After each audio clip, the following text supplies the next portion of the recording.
Welcome to a top 5 video for Attila Total War. Now I actually like Attila Total War, although a lot of people do disagree with me. I like it because of its difficulty, and that when you play as some smaller factions, you can actually lose if you make some early mistakes, and I do like that. So I decided I want to give it its own top 5 video to show how much I do enjoy the game, and I decided to go with top 5 faction or cultural traits. And an example for this is the Ostrogoths have the faction trait called the Inheritors of Rome, where they get no instability from taking Roman settlements, and if there's Roman buildings in those settlements, then they can recruit Roman troops. That's not going to be on this list, as there's some much more, not overpowered, but much more better ones in there to pick from. But that's like, I guess, an example of one that I do really like, but it's of course not going to make it onto the list. Okay then, so what is going to make it on this list? Well, first of all, it is the faction trait for the Huns, Horsemen of the Apocalypse. And this one means that if you've got an army in the enemy territory, they get no replenishment. Well, their armies get no replenishment in that same territory. And it comes with some other stuff as well. There's definitely better ones out there, that's why it's only in 5th place, but if you're playing as the Huns and you've just defeated an army and you're worried they're going to replenish a little bit, don't worry, like this trait does really help you out, and it stops them from replenishing.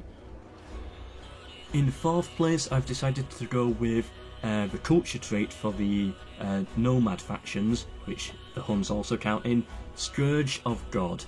-10 morale for Christians.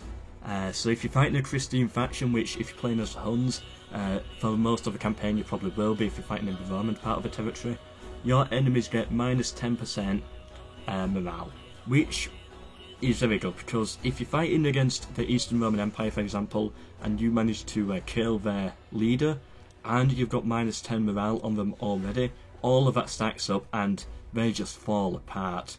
Some of these battles are super easy when you play as the Huns. Now this was another good one that I really liked, but it did not make it onto this list, and I mention it now because it does have something to do with the Huns. It's actually part of the White Huns. It's their faction trait, Scourge of the East, which makes them immune to the desert and +20 morale versus Eastern empires. It didn't make it onto this list because it's only useful in their region. It's like the Huns can use their traits globally. In Europe, Africa and the Middle East, they'll always be able to use their traits. However, for the White Huns, the ones that start near the Sassanid Empire in the Middle East, theirs can only really be used in desert regions. We can use it against the Sassanids, maybe a bit of against the Eastern Roman Empire, but apart from that, they can't really use it, and yeah, that's the downside of it there. For 3rd place, I've decided to go for the cultural trait, Hardy Warriors, which is for the Slavs, if you have the DLC, that is. This trait means that your troops take 0 snow attrition, the cost of colonies is nothing, but of course you still lose some troops, and -50% to construction cost of capital settlements, which is not, it's good, but the main one on here is of course no cost for colonies. That means you can colonise territory whenever you want, with just one general can colonise half the world, considering half of the world has been raised. Why is this really good? Well, you start near the Huns, so if you manage to get some peace deal with the Huns and they let you survive, and they pass and burn everyone else, then you can just move around with a few generals and you can recolonise all of the territory that they have raised, and then you basically can build an entire empire without fighting a single battle, and yeah, that can be really helpful, I think. But of course it does rely on you having good relations with the local nomadic hordes. 2nd place links into this one quite well. It's for one of the Slavic factions, the Venedians, and it's in touch with the ground. First of all, you get no farm penalties, such as sanitation and public order. The penalties for those, no, they're gone. So it means that when you're using their culture trait, you can just spam a load of farms across your entire empire and run entirely on that. It saves up building slots, as you're not going to need sanitation buildings, as your farms they don't cause poop, so you don't need sanitation. Your farms, they don't cause public order issues, so you don't necessarily need too many public order buildings, and you can invest most of your settlements into farming and more farming, I guess. Now, this would have made it onto first place. However, the reason waves behind this is because you also get minus 50% income from commerce and industry. It makes up for it by giving you 100% income from farming, which just makes farming even more powerful if you're playing for Vanadians. But yeah, commerce and industry, not good. Then again, if your farming is that good, do you really need it? I don't think you would. So yeah, the Vanadians, with those two traits, that culture trait and that faction trait, they're a very fun faction to play as. Very unique, and that's why I really like it. The other two Slav factions are okay, but the Vanadians having those farming boosts, really good. Now it's time for some honourable mentions, and first of all, the Sassanid faction trait. King of King, or King of Kings, I might have wrote it down wrong.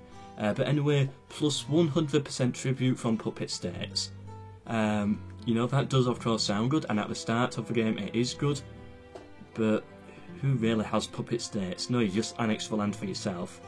So if puppet states were a much more important role into the game, then this trait could definitely be good, but sadly, puppet states is not the direction most people go in when you can just annex it for yourself.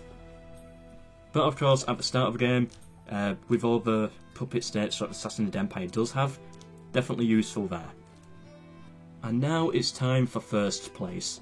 The best trait in all of Attila Total War. It's a cultural trait, and it's called Grand School. It's for the Sassanid Empire, the Eastern Empires. +1 sanitation for every capital province held. At the start of the game, it's kind of useful, but not anything too impressive. But once you start getting a few more settlements under your empire, then all of a sudden you've got a lot of sanitation, and sanitation is a big problem for a lot of settlements. But if you've just got it coming in free for every capital province, then yeah, it all of a sudden just it negates that thing as an entire problem. One issue for Attila Total War is that you are very limited in building slots. There's not that much you can build. Well, there's a lot that you can build, but not enough room to build it. So having all of his sanitation coming in frees up a space. You don't need a sanitation building once you enter the mid-campaign.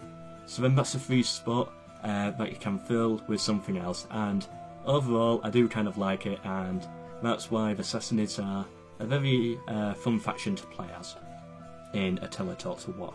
But we're not done yet. There's one more honourable mention, and I wanted to save this to the end because it links into first place and I didn't want to spoil first place. Desert Kingdoms. Right, first of all, this comes with +2 sanitation. It also makes your troops immune to the desert, stronger at attacking the desert, and overall its main weakness is you get a an increased public order penalty for religious differences. So it's got some good things and it's got some bad things there. It's got quite a good sanitation boost though, +2 in all settlements. But the Sassanid Empire start with, I think, 2 capital provinces, which gives them a start of +2. So Desert Kingdoms, that trait just seems like a weaker, poorer version of the Sassanid trait Grand School. And yeah, it's definitely a good one, but it's just the Sassanids have one that's almost identical, but better. And yeah, that's why that didn't make it onto this list. Anyway, hope you've enjoyed. What traits would you put on the list, either faction traits or cultural traits? And also, have you got any ideas for other Total War top 5s I can do? I've got my own ideas, of course. Just because I'm moving on to Attila Total War, that does not mean I've run out of ideas. It just means that I like the game. Anyway, hope you've enjoyed. Please do subscribe for more Total War top 5s or just AI onlys or videos in general. And goodbye.